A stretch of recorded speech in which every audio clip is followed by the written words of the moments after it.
Assalamualaikum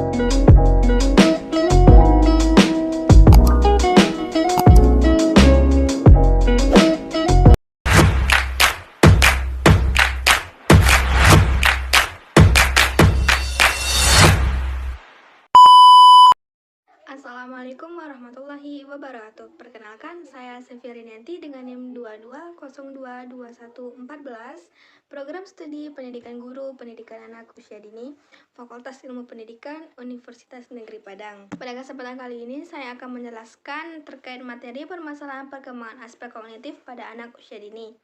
Nah, penjelasan materi ini saya buat sebagai pemenuhan tugas mata kuliah perkembangan anak usia dini dengan dosen pengampu Ibu Tisna Syafnita MPD. Terima kasih dan selamat menyaksikan. Permasalahan perkembangan aspek kognitif anak usia dini. Yang pertama yaitu gangguan berbicara. Ada beberapa penyebab atau gangguan yang diakibatkan dari keterlambatan berbicara atau speech delay pada anak ini. Yang pertama yaitu adanya gangguan pendengaran, kelainan organ bicara, retardasi mental, genetik, herediter, dan kelainan kromosom, kelainan sentral otak, autisme, mutisme selektif, gangguan emosi dan perilaku, alergi makanan, dan juga derivasi lingkungan. Nah, penyebab terjadinya gangguan berbicara dan berbahasa pada anak juga dapat dilihat dari beberapa faktor. Yang pertama yaitu adanya gangguan pendengaran. Anak yang mempunyai gangguan pendengaran tidak dapat memberi respon terhadap bunyi-bunyian yang ada di sekitarnya. Dari gangguan pendengaran ini bisa menyebabkan anak akan mengalami hambatan dan anak susah dalam memahami serta meniru dan juga menggunakan bahasanya sendiri. Selanjutnya adalah gangguan pada otot bicara.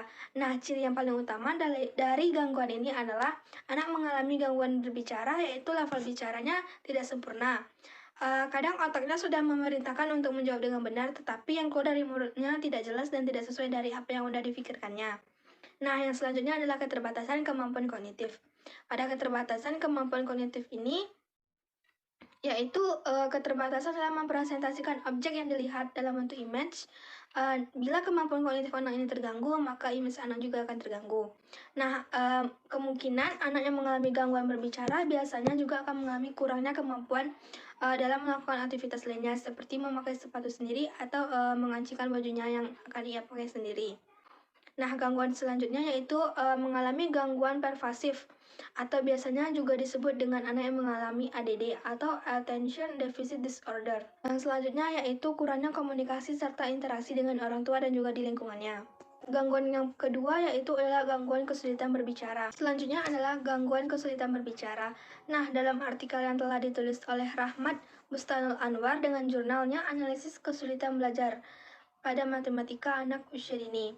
Nah, anak yang mengalami kesulitan berbicara dapat dilatih dengan anak memperkenalkan matematika, yaitu memperkenalkan angka-angka mulai dari angka 1, 2, 3, 4, 5, sampai seterusnya. Dengan mengenalkan anak cara menghitung, menjumlah, mengurangkan, membagi, dan juga mengkalikan. Juga dapat memperkenalkan anak dengan benda-benda yang jumlahnya 1, 2, 3, dan seterusnya. Gangguan selanjutnya yaitu adalah gangguan konsentrasi atau sulit fokus. Nah, dalam buku yang dituliskan oleh Dr. Anas Hendra Surya yang berjudulkan Smart Mengatasi Kesulitan Belajar.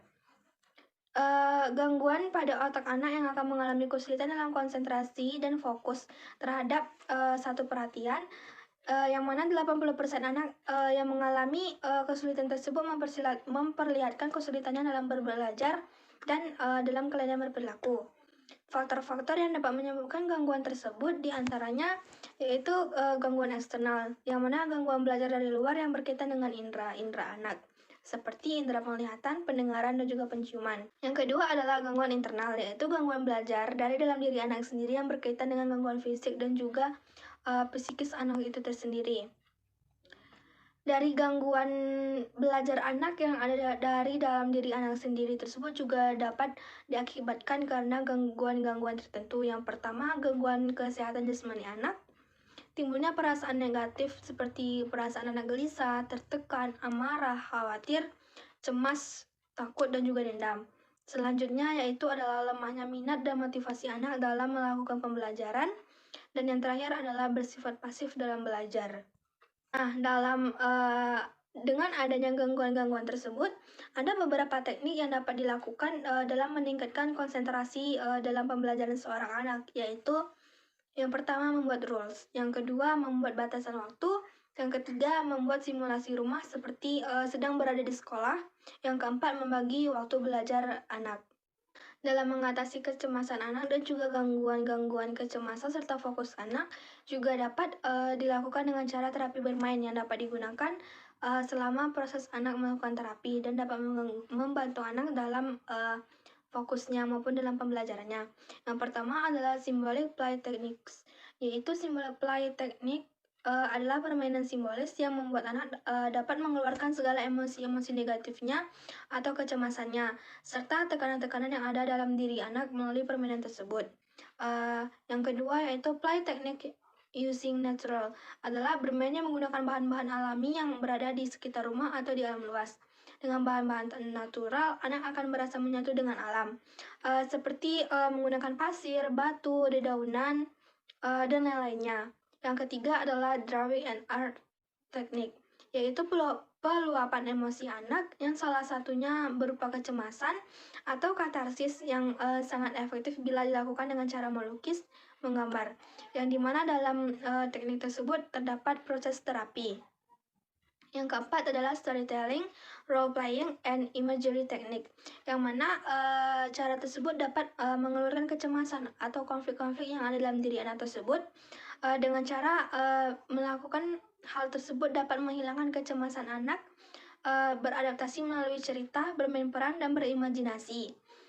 Selanjutnya adalah board games, yang mana dalam permainan ini anak akan mengembangkan penerimaan dirinya, kompetensi dirinya, fokusnya dalam menyelesaikan permainan tersebut, dan anak juga dapat memahami dirinya dengan baik. Sekian penjelasan materi yang dapat saya sampaikan, terlebih dan kurang saya mohon maaf. Sekian, terima kasih, saya akhiri dengan wassalamualaikum warahmatullahi wabarakatuh.